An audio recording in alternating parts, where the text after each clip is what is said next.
Chennai shopping మాల్లో ఉగాది వేడుకలు. మీ పండుగ షాపింగ్ చెన్నై షాపింగ్ మాల్లో చేయండి. అందమైన వస్త్రాలతో పాటు విలువైన బహుమతులు పొందండి. సీతమ్మగారు నోకాలమ్మ గుడికి వెళ్ళొచ్చాను. ఇదిగోనమ్మ ప్రసాదం. నా బిడ్డకు బాగుంటేను, ఇంటి మీదకి వచ్చిన కట్టం తప్పితేను ఈ వేళ గుడికొత్తానని మొక్కుకున్నానమ్మా. కృష్ణబాబు దయ వల్ల నా కట్టం తప్పిందమ్మా. అదేమిటి, నిన్న ఉదయం సింహాచలం మా ఇంటికి వచ్చి కష్టం చెప్పుకుంటే 500 నేనిచ్చానే. ఎంత పని చేశారమ్మా. ఆ సన్నాసుడు మాటలు నమ్మి వాడి చేతిలో డబ్బులు పెట్టారా? వాడు వాడి పక్కనున్న ఆ పకీరేదవా మీ దగ్గర నుంచి తెచ్చుకున్న డబ్బుతో రోజంతా తాగుతూనే ఉన్నారమ్మా. అయితే మీకు డబ్బిచ్చి సహాయం చేసింది కృష్ణబాబే అన్నమాట. అవునమ్మా, కృష్ణబాబు 500 ఇచ్చి సహాయం చేయబట్టే కట్టంలోంచి గట్టెక్కానమ్మా నేను. కాస్త సర్ది కూడుంటే పెట్టండి అమ్మా. నిన్నటి నుంచి ఆ దొంగ సచ్చినోడు తాగుడు తప్ప కూడు తినలేదు. అది అట్టుకెళ్ళి అడిగి పెడతానమ్మా. అదేమిటి మంగా, బిడ్డ చావు బతుకుల మధ్య ఉంటే కూడా పట్టించుకున్న ఆ తాగుబోతుకి నువ్వు అన్నం పట్టుకెళ్తానంట? బుద్ధి లేదు. ఎవరు తిండి పెట్టకుండా ఉంటే వాడే మారు దారిలోకి వస్తాడా? అదేం మాటలమ్మా. కట్టుకున్నవాడు ఎలాంటి వాడైనా ఆడదానికి దేవుడమ్మా. వాడు అబద్ధాలు చెప్పాడని, తప్పు చేశాడని వాడి మీద కోపం తెచ్చుకుంటే నేను అదన్నట్టగవుతానమ్మా. ఉండు, అన్నం తెస్తాను.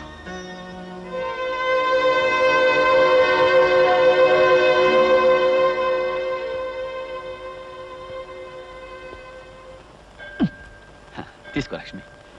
ప్రతి శుక్రవారం సినిమా రిలీజుల్లాగా నువ్వు గుడి వంగతో రావటం, మన ఇద్దరం కలుసుకోవడం, నేను కొబ్బరికాయ ముక్క ఇలా తింటాం నాకు చాలా నచ్చిన ప్రోగ్రామ్ అనుకో. ఎంతకాలం ఇలా గుళ్ళోను బళ్ళోను కలుసుకోవడం? తొందరగా పెళ్లి చేసుకుంటే పోతుందిగా. నువ్వు చెప్పింది కరెక్టే అనుకో, కానీ చూడు, హిట్ ఫిల్మ్ లా మన ఇద్దరం గాఢంగా ప్రేమించుకుంటున్నాం. జాక్ పాట్ సూపర్ హిట్ లా మన ఇద్దరం పెళ్లి చేసుకుంటాం. కాకపోతే ఫ్లాప్ సినిమాలా నాకు ఉద్యోగం సద్యోగం లేకుండా పెళ్లి అని నోరెత్తాననుకో, మా అమ్మ, మా నాన్న, మా అన్నయ్య, మా వదిన నలుగురు నా మీద పడి యుద్ధం చేస్తారేమో కాస్త భయంగా ఉంది. నేను ఉద్యోగం చేస్తున్నానుగా బాబ్జీ, నేను సంపాదిస్తాను. మన ఖర్చులకి నా జీతం సరిపోతుందిగా. నువ్వు చెప్పిన పద్ధతిలో యావరేజ్ సినిమాలా బాగానే ఉంది. సరే, మంచి రోజు చూసి మా అమ్మ నాన్నలకి ఈ విషయం రిలీజ్ చేస్తాను.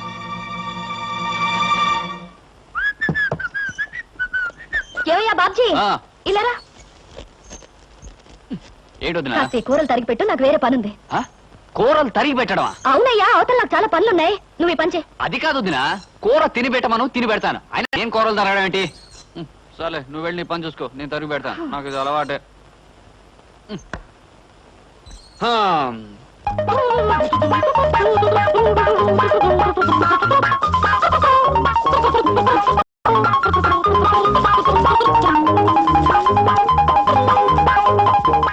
అమ్మయ్యా, వదినా వదినా, ఈ పని అయిపోయింది. ఇదిగోనయ్యా బాబ్జీ, ఆరిన బట్టలు తీసుకొచ్చాను, చక్కగా మడతపెట్టు. ఇదేమిటి వాడు ఇన్ని పనులు పురమాయిస్తోంది? పొద్దున్న లేస్తూ ఎవరు చూసానో ఏమిటో. కానీ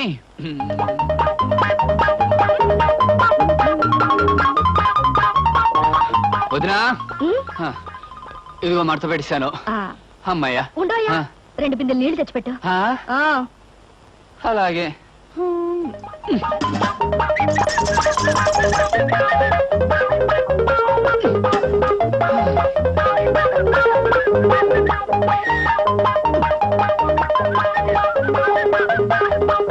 అమ్మయ్యా, వదినా, అదిగో బిందులతో నీళ్లు పెట్టేశాను. ఇంకేమైనా పని ఉంటే చెప్పు. అయిపోయిందని నీ వెళ్ళడం ఆపి నువ్వు చెప్పడం ఎందుకు? అన్ని పనులు చాలా చక్కగా చేసావు. Very good. నువ్వు ఒక మంచి హౌస్ హస్బెండ్ గా అవుతావు. హౌస్ హస్బెండా? అదేమిటి? ఇంటి పట్టు నుండి పని చేసుకునే ఇల్లాల్ని హౌస్ వైఫ్ అంటారు. అలాగే ఇంటి దగ్గర నుండి పని చేసుకునే మగవాణ్ణి హస్బెండ్ అంటారు. ఏమిటో నువ్వు చెప్పేది నాకేం అర్థం కావట్లేదు. ఇంకా అర్థం కాలేదా? నువ్వు ప్రేమించి పెళ్లాడాలనుకున్న అమ్మాయి ఉద్యోగం చేస్తుంది. నువ్వు ఉద్యోగం సద్యోగం లేకుండా ఊరమ్మటి పడి తిరుగుతున్నావు. రేపు పెళ్ళయ్యాక ఇంటి దగ్గర ఉండి పని చేయొచ్చు. ఎందుకంత కోపం? ఉద్యోగం పురుష లక్షణం అంటారు. ఆ లక్షణాలేని నీలాంటి వాడిని ఏమంటారో నాకు తెలియదు. మగవాడన్నాక కష్టపడి 1 రూపాయన్నా సంపాదించాలయ్యా, లేకపోతే ఆడదానికి లోకు అవుతాడా, గుర్తుంచుకో.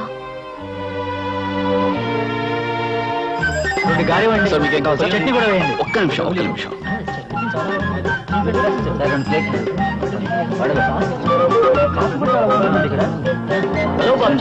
హలో కుమార్, ఏమిటో మొబైల్ క్యాంటీన్ రన్ చేస్తున్నావు?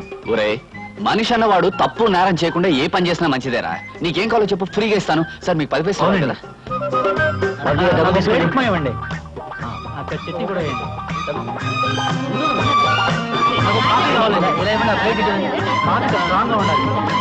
వదినా వదినా, ఏమిటా బాబ్జీ ఏదో లోకాన్ని గెలిచిన వీరుల్లో అంత హుషారుగా ఉన్నా ముందు ఈ స్వీట్స్ తీసుకో వదినా తీసుకో. తన కాళ్ళ మీద తాను నిలబడి తన కష్టంతో సంపాదించింది రూపాయన మనిషికి ప్రపంచాన్ని గెలిచినంత ఆనందంగా ఉంటుంది వదినా. ఇదిగో మొట్టమొదటిసారిగా నేను సంపాదించిన డబ్బు. నాకెందుకయ్యా తొలి సంపాదన తల్లికి కానీ తండ్రికి కానీ ఇవ్వాలి వెళ్ళి. వదినా, మా అమ్మా నాన్న నాకు జన్మనిచ్చుండొచ్చు, కానీ మాటలతో నన్ను మార్చి నాకు బ్రతుకునిచ్చావు. పుట్టడం గొప్ప కాదు, పుట్టినందుకు మనిషి ప్రయోజకుడు కావడం గొప్పనే నా కళ్ళు తెరిపించావు. అందుకే మా అమ్మా నాన్నల కంటే నువ్వే నాకు ఎక్కువ. ప్రతిరోజు దండం పెట్టుకుని పూజించవలసిన దైవం నువ్వే గనక నా మొదటి సంపాదన నీకిస్తున్నా. తీసుకోవద్దునా.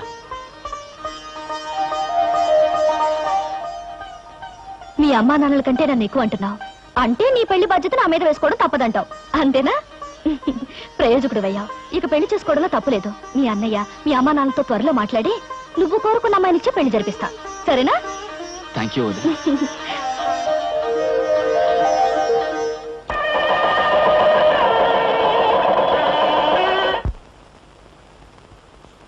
అమ్మా సీత, సీత. ఏమిటి నాన్న ఇలా వచ్చావు? నన్ను చూడాలనా నా పరిస్థితి చూడాలనా? అబ్బే ఆ రెండు కాదమ్మా, ఈ 2000 నీకు ఇవ్వాలని. ఇది దానం ధర్మం బహుమతి కాదమ్మా, బోనస్. మీ ఆయనకి ఇచ్చే బోనస్ అమ్మా. మా ఆయనకి బోనసా? ఆహా, మీ ఆయనకి మాత్రమే ఇచ్చే బోనస్ కాదమ్మా, ఆఫీసులో ఉన్న స్టాఫ్ 25 మందికి ఇలా 2000 చొప్పున ఇచ్చాను. ఎందుకు ఇస్తున్నానో తెలుసా? బాగా లాభాలు వచ్చాయమ్మా, అందుకే అందరికీ ఇచ్చాను. మీ ఆయనకి కూడా ఇస్తున్నాను, తీసుకోక తప్పదు.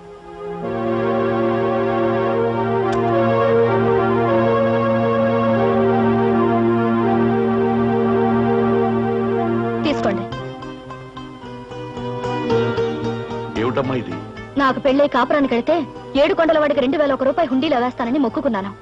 చేత్తో నీ డబ్బు తీసుకెళ్లి దేవుడికి పంపించండి. అమ్మా సీత, అది కాదమ్మా. నాకు తెలుసునన్నా, ఈ కుటుంబం కోసం నువ్వు డబ్బిస్తే నేను పుచ్చుకోనని బోనస్ పేరుతో ఇవ్వబోయావు. ఒక్క విషయం గుర్తుంచుకో, పంతానికి పట్టుదలకి నీ కూతురికి పెట్టింది పేరు. పైసా కూడా నీ నుంచి ఈ కుటుంబానికి అందడానికి వీల్లేదు. అర్థమైందనుకుంటాను. అర్థమైందమ్మా, బుద్ధొచ్చేట్టు నువ్వు చెప్పాక అర్థం కాకుండా ఎలా ఉంటుందమ్మా? బాగా అర్థమైంది.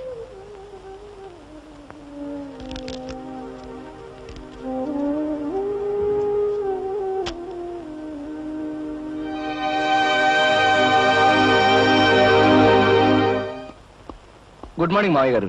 ఏమిటి కవర్ చేశారట? చూడు కృష్ణ, మనం కొత్తగా పెట్టిన ఫర్నిచర్ ఏజెన్సీ తాలూకు సేల్స్ ప్రస్తుతం బాగానే ఉన్నాయి.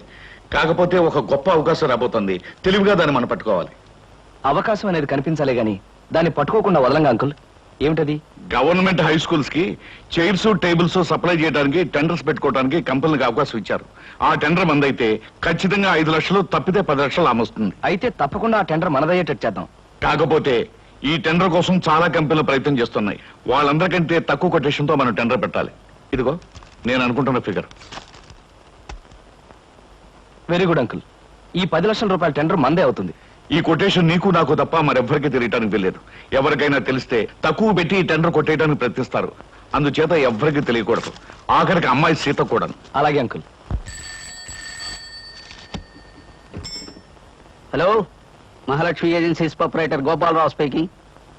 ఏంటి, ధనలక్ష్మి ఏజెన్సీ వాళ్ళు కూడా టెండర్ వదులుతున్నారా? కొటేషన్ ఎంత? బా, నువ్వు చెప్పినట్టు రహస్యం బయటకు పక్కనివ్వలేవయ్యా. ఎంతో చెప్పు, నేను ఎంత కొటేషన్ ప్లేస్ చేయాలో నాకు తెలుస్తుంది. ఎంత? 10 లక్షల. ఆల్ రైట్, మిగతా విషయాలు నేను చూసుకుంటాను.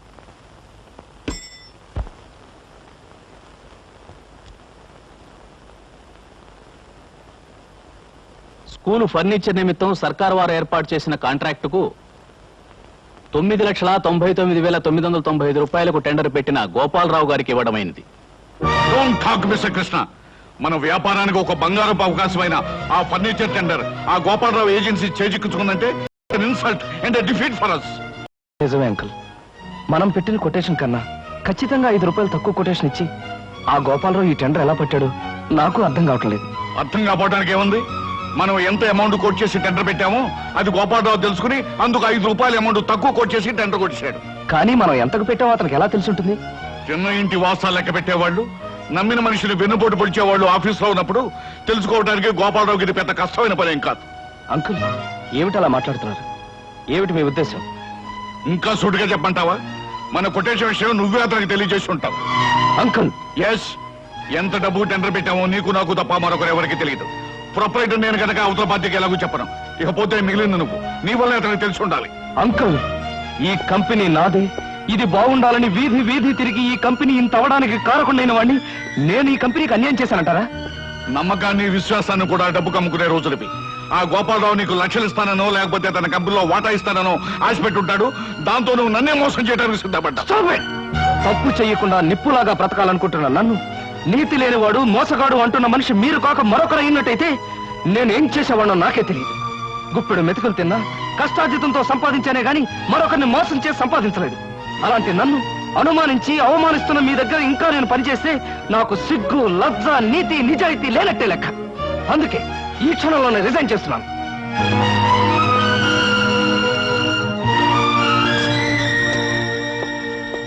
ఎంత వయసు వచ్చినా మంచేదో మోసమేదో తెలుసుకోలేని మిమ్మల్ని చూస్తే జాలేస్తుంది. I feel sorry for you.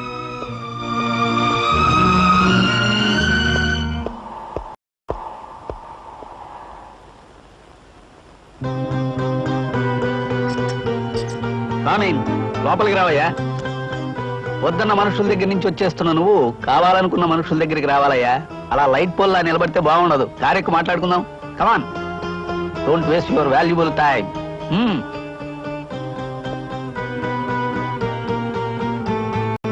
Driver, కార్బని. గోపాలరావు గారు, మా కొటేషన్ ఎంత అనేది మీకు ఎలా తెలిసింది? అది బిజినెస్ సీక్రెట్ అయ్యా. బుద్ధున్న బిజినెస్ మ్యాగ్నెట్ ఎవడు బయటికి చెప్పడు. చెప్పొద్దులండి. నన్ను ఎందుకు తీసుకెళ్తున్నారు అదేనా చెప్తారా? వరసకి మామ, వృత్తిలో బాగైన కోటేశ్వరరావు నిన్ను అరిచి కరిచినంత పనిచేస్తాడని నాకు ముందే తెలుసు. ఇలాంటి తెలివైన వాడిని తెలివి తక్కువగా వదులుకుంటున్నప్పుడు పట్టుకోవడమే నాలాంటి తెలివైన వాళ్ళ పద్ధతి. అంటే ఏమిటి మీ ఉద్దేశం? ఏముంది, నిన్ను మా కంపెనీకి జనరల్ మేనేజర్గా అపాయింట్ చేద్దాం అనుకుంటున్నాను. ఇప్పటి వరకు నువ్వు తీసుకున్న జీతం 2000. నేను నీకు 5000 ఇవ్వాలనుకుంటున్నాను. ముందు ముందు పెంచే ఉద్దేశం కూడా ఉంది. ఇక నా కంపెనీలో పనిచేయడానికి నీకు అభ్యంతరమే ఉంటుంది? అదృష్టం, అవకాశం నా రూపంలో నిన్ను వెతుక్కుంటూ వస్తే ఏదో ఆలోచించి వదులుకోవటం చాలా పొరపాటయ్యా. ఓకే అనేసి. ఓకే సార్, మీరిచ్చే ఆఫర్కి ఒప్పుకుంటున్నాను. లక్ష్మి, నేను అలా బయటికి అమ్మా అమ్మా, ఏమిట్రా గావు కేకలు? లక్ష్మి వాంతులు చేసుకుంటుంది. నేను చూస్తానుండు. పొద్దున్నే పెసరట్లు తింటుంటే ఎక్కువ తినకు, అజీర్తి చేస్తుందని చెప్పాను. చెప్పిన మాట వినవా? చూడు ఎలా బాధపడుతున్నావు. నువ్వో తిక్కాడివి. తిన్నందువల్ల కాదురా వాంతులు. మరి దేనికి? నువ్వు తండ్రివి కాబోతున్నావు. అబ్బా, నేను తండ్రిని కావడం ఏంటే? నాకు ఆల్రెడీ ఓ తండ్రి ఏడ్చి చచ్చాడుగా. గంప పగులుతుంది.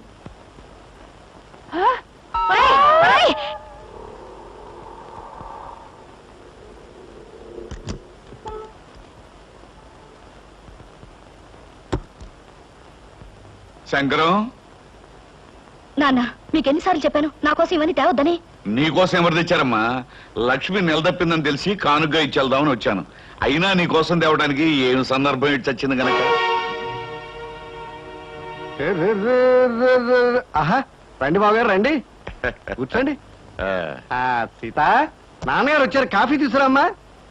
ఏడు బావగారు, శుభవార్త మీ దాకా వచ్చేసిందన్నమాట. అవునయ్యా శంకరం, నీకు శుభాకాంక్షలు చెబుదామని వచ్చాను. ఉత్త శుభాకాంక్ష అయితే లాభం లేదు బావగారు.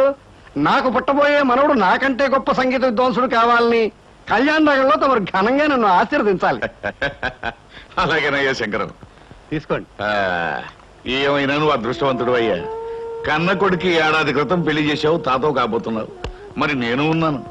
కూతురికి 1 ఏడాదిన్నర క్రితం పెళ్లి చేసినా నా చేతి మీదుగా ఇంతవరకు ఏ అచ్చటా ముచ్చటా జరిపించలేకపోయాను.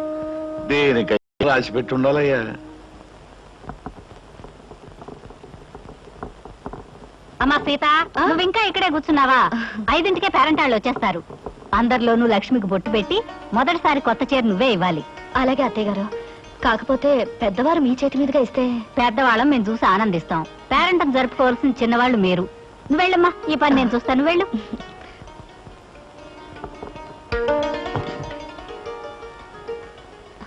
అందరి ముందు కూర్చోవలసిన లక్ష్మి ఇది కట్టుకుంటే బాగుంటుంది. ఏమిటి లక్ష్మి నువ్వు చెప్పేది? అవునండి, సాయంకాలం పేరంటంలో మంచి బిడ్డను కనాలని నన్ను దీవించి మొదటిసారిగా నా చేతిలో చీర పెట్టమని మీ వదినికి పురమాయించింది మీ అమ్మ. అయితే దానికి ఎందుకు ఊరికే తెగులు తెగిన కోళ్ళ వరి అయిపోతావు? అయినా మహాలక్ష్మి లాంటి మా ఉదయం చేత్తో తీసుకోవడం మంచిదేగా. దాంట్లో తప్పేంటో నాకు అర్థం అవట్లేదు. మీదంతా ఒట్టి మట్టిబుర్రండి. మనకన్నా ముందు పెళ్ళైనా ఇంతవరకు పిల్లా పాపాలని గొడ్రాలావిడ. అలాంటి గొడ్రాల చేత పిల్లా పాప కోసం దీవెనలు అందుకోవడం అశుభం అండి. ఓహో అలాగా. సర్లే, అమ్మతో చెప్పి వదినికి వేరే పనులు పురమాయించమంటాను. నువ్వేం కంగారు పడుకో. మళ్ళీ రేపు వచ్చి పాఠం చెప్తానమ్మా. మంచిదండి.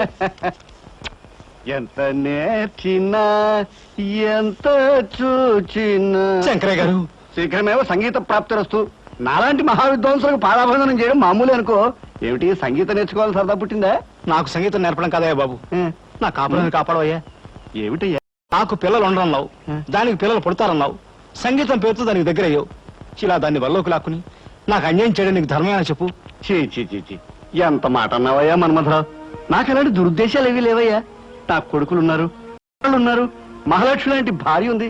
నాకు సంగీతం అంతగా రాకపోయినా కాస్తో కూస్తో సంస్కారం ఉందయ్యా. మరి నువ్వు చేస్తుంది ఏమిటయ్యా? చూడు మన్మథరావు, పేకాట అనే దురలవాటికి అలవాటు పడిపోయాను.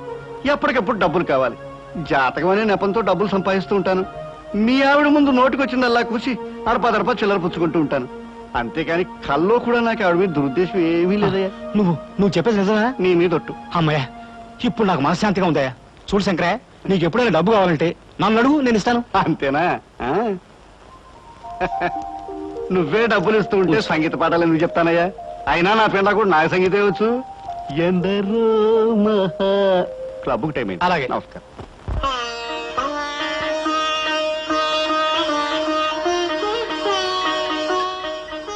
భగవంతుడా, ఈవేళ నా పుట్టినరోజు. ఇన్నేళ్లు నా పుట్టినరోజు ఒక పండుగలా జరిగేది. కానీ ఈ పుట్టినరోజు నేనెందుకు పుట్టానో అనిపిస్తుంది.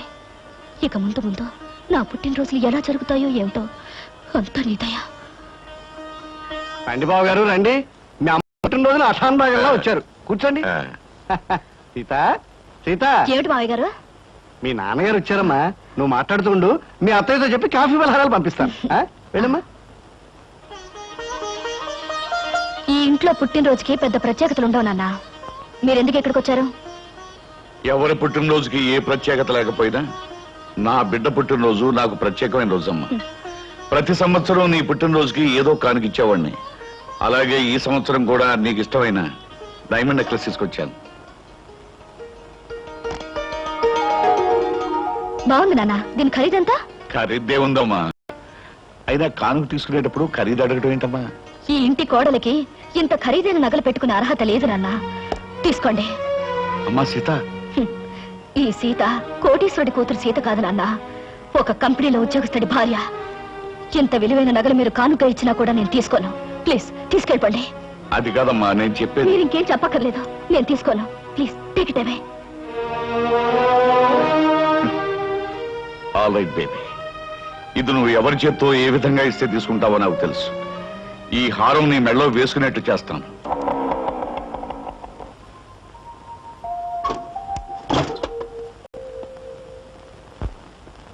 సీత, ఈ రోజు నీ పుట్టినరోజుని నా బోనస్ డబ్బు, కమిషన్ డబ్బు, దాచుకున్న డబ్బు అన్నీ కలిపి నీకు అద్భుతమైన బహుమతి తీసుకొచ్చాను. ఏమిటది? నీకు ఇష్టమైన రవల్ నెక్లెస్.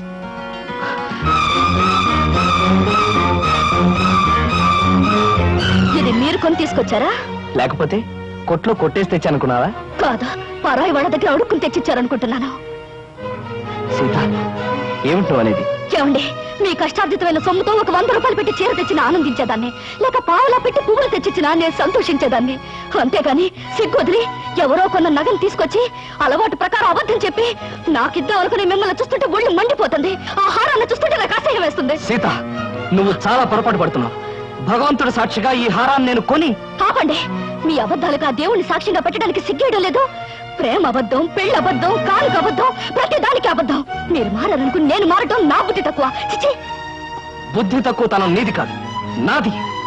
నిజమైన ప్రేమని, నిజాయితీ అయిన మనసుని అర్థం చేసుకోలేని నిన్ను నెత్తిన పెట్టి చూసుకోవటం నాది బుద్ధి తక్కువ.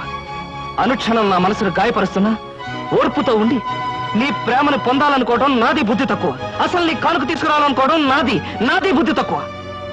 మనసనే అందమైన అద్దాన్ని భద్రంగా చూసుకోవడం పోయి దాన్ని బద్దలు కొట్టడమే జయంగా పెట్టుకున్న నిన్ను ఆ భగవంతుడు కూడా క్షమించడు. అమ్మా సీత, ఎన్ని పంతాలు పట్టింపులు ఉన్నా పుట్టినరోజు నాడు మీ నాన్నగారు స్వయంగా తీసుకొచ్చి ఇచ్చిన కానుకని కాదనకూడదమ్మా. ఆయన ఇస్తే తీసుకోలేదని మా చేత్తో ఇమ్మన్నారు. తీసుకోమ్మా.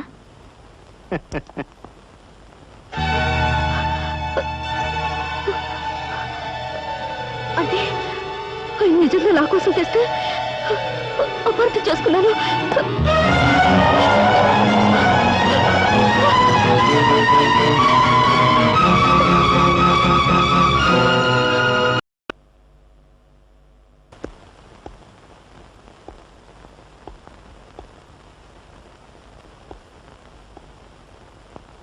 ఏమండి? ఎవరు? ఏమ్మా? ఒకసారి ఫోన్ చేసుకోవాలి. దాన్నే ఉందమ్మా, చేసుకో.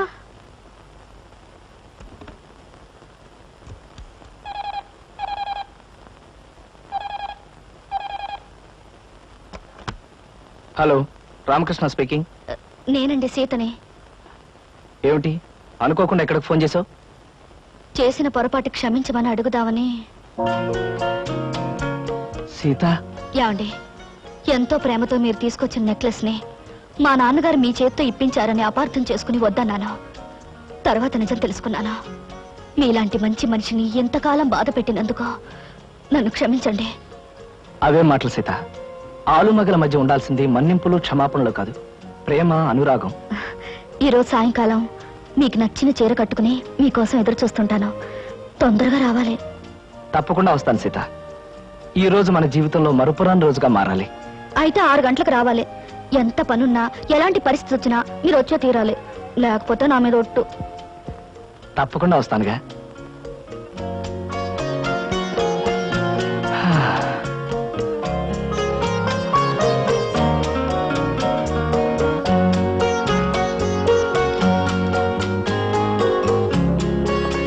సీత,